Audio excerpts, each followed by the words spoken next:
Hey guys, welcome back to Carib 21, wherever in the Caribbean or in the diaspora you're watching from. So today I want to talk about Trinidad and Tobago. So we have been having a lot of drama coming out of the Caribbean in pertaining to like Donald Trump and his administration in the past couple of weeks. So it's good today to be reporting a good story coming out of the Caribbean. So this story is in particular coming out of Tobago. A Trinidad and Tobago story, but this is coming out of the beautiful island of Tobago. And today I want to talk about a new airport, the new wing of the airport opening up in Tobago that will be able to accept international flights. So this could see tourism in Tobago skyrocketed. So this is what I want to talk about today. So let's talk about it.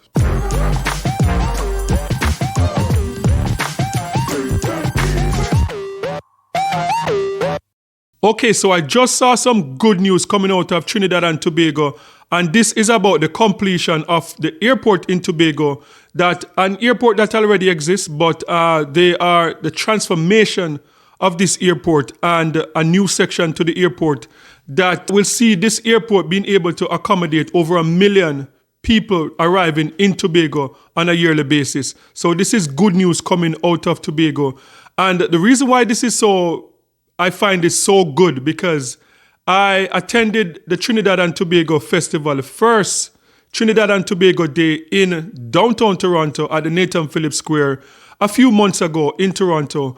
And while I was at that event, they announced that this was in the making, that a lot of people complain about when they're going to Trinidad and Tobago. People want to go to Tobago, but they have to go to Trinidad and then to take the ferry over to Tobago or to take a smaller flight to Tobago. So this was announced that this would be something that could boom the tourism industry in Tobago.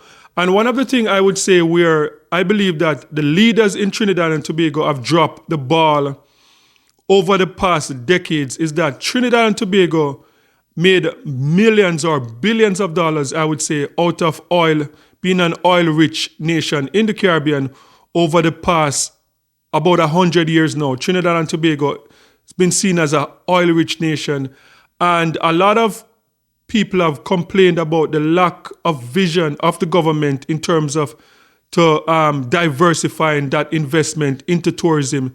Because when you look at the different Caribbean islands, and over the past, I've been traveling for over 20 years, and you hear about the beauty of Jamaica, you hear about the beauty of St. Lucia, Barbados, St. Vincent and the Grenadines, and you name the islands, they market themselves as this beautiful place. But I've not really heard like marketing coming out of Trinidad and Tobago about the beauty of Trinidad and Tobago and trying to market Trinidad and Tobago as a tourist destination. And Trinidad and Tobago has the perfect package with the Trinidad Carnival that sees millions of people going to Trinidad on a yearly basis. But it's only until recent, I'm seeing Tobago and I'm like, oh my gosh, like Tobago is one of, I think, the Caribbean's hidden gem because people don't really talk about Tobago that much when it comes down to tourism. So I hope that this project will increase in terms of hotel rooms, will increase the investment like for locals wanting to invest in Airbnb. And this is a good look for Trinidad and Tobago. So this story is coming out of TNT News, TTT News, Trinidad and Tobago. So let's take a look at what this news story had to say about the opening of the new airport in Tobago. Delivery of this fine facility, she has certainly become more beautiful indeed. That's how Tobago West MP Shamfa Kajul-Lewis described the realization of a brand new Tobago Airport terminal following the practical completion of the state-of-the-art facility. She voiced her gratitude to Prime Minister Dr. Keith Rowley for remaining steadfast and resolute to ensure the sister isle received this welcomed upgrade. This airport, with its capacity to turn over an annual figure of 3 million passengers, will translate to jobs for my constituents, economic activity for all residents, more direct flights from across the world, attracting new markets to Tobago, a stronger, more resilient tourism industry, improving connectivity while competing globally. We're in it to win it, and the sky is the limit. Endless possibilities as a result of this fine state facility. But she said the structure is only one part of the equation to raise the standard of tourism on the island. If tourism is our business, then we must be serious about service. And if we really want to fill the front of the plane, then we need quality hotel rooms, and guest houses must be properly managed and maintained. Finance Minister Colm Imbert reminded that the construction of the facility started in the middle of the pandemic, July 2020, noting that it was completed at a fraction of the cost compared to the cost of other airports. On a cost per square meter basis, this terminal was delivered at approximately US $6,000 per square meter, significantly below the Caribbean average of approximately US $11,000 per square meter, and the global average of approximately US $13,800 per square meter. In other words, the team, NIDCO, the consultants, Airports Authority, Ministry of Finance, everybody involved, we have built more for less. Works and Transport Minister Rohan Srinan urged Tobagonians to take full advantage of the business opportunities arising out of the new facility. What will come out of this is a big commercial sector. There are a lot of concessionaires that can participate. It's a lot of commerce going to take place here. There's the opportunities for car rentals, duty-free shops, restaurants. A lot of concessionaires have to participate if this airport is to be successful.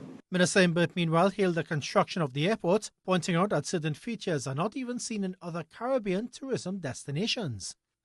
The new terminal, as you will see, is equipped with air bridges to provide passengers with a comfortable and sheltered boarding and disembarking experience. This is a first for Tobago. Not even Barbados, which is a huge tourist destination, has loading bridges. Final completion of all remaining elements of construction are expected by the end of April, with final testing and commissioning immediately thereafter. NIDCO Chairman Herbert George said the revised contract sum for the facility is US $129.8 million. The old terminal, meanwhile, will be repurposed into a dedicated cargo and administrative center, with Tobago having for the first time a dedicated cargo terminal, allowing goods to move in and out by air with greater efficiency. The first plane with passengers will be able to utilize the new terminal building by July 2025. Sonolala, TTT News. Here at Carib 21, I'm on a mission to showcase the vibrant culture and the breathtaking beauty of the Caribbean while showcasing our culture and what is trending. If you want to support me on this mission, please subscribe. And if you also want to support, you can hit the comment section and buy me a cup of coffee. In order to buy me a cup of coffee, you can follow these instructions. Just click more. You will see the link to buy me a cup of coffee. Click the link. You can purchase 1 or 2 cups of coffee, and you'll be helping me to fulfill this mission. Thank you. Okay, so that report is coming out of Trinidad and Tobago from TTT News. And as I said, I'm really excited about this because I believe that Tobago, like the images, when you see Tobago, the images coming out of Tobago, it's a very beautiful place. And it's just a shame that they have not capitalized on tourism. But, you know, it's never too late. And this is perfect opportunity for people of Trinidad and Tobago to invest in like smaller hotels, Airbnbs. And Tobago is an island that you can just go around and access and just see the natural beauty of the Caribbean. So I'm happy that this is happening now. And Trinidad and Tobago is one of the islands that's on my list for 2025. So here at Carib 21, we're not only talking about trending topics and bringing stories coming out of the Caribbean, but one of our mission also is to travel every single Caribbean island and to highlight the natural beauty of the islands in the Caribbean. So Jamaica is up next on our list, and then Trinidad and Tobago. Last year we were in Barbados, in St. Vincent. We were also in Mexico last year, but this is what we're doing. And I think Cuba, because of what is going on in Cuba right now, Cuba, a lot of requests has been made to do Cuba also. So Cuba might be on our list for this year, 2025 also. So Jamaica next, Trinidad and Tobago, and then Cuba. So I'm very excited about this story about Tobago. So guys, sound off in the comment section and let me know your thoughts on this story. Are you, if you're from Trinidad and you're watching, are you excited about the expansion of the airport in Trinidad and Tobago? And do you see this as an opportunity to invest in Tobago, in particular tourism? Because I know the mainland, Trinidad, people might not see that as a tourism destination. People might see it as more industrial. But when you look at Tobago, Tobago is very beautiful. So sound off in the comment section and let me know your thoughts on this. And are you excited about this story? And don't forget to like, share, and subscribe for more amazing content. And remember, peace. I'm out.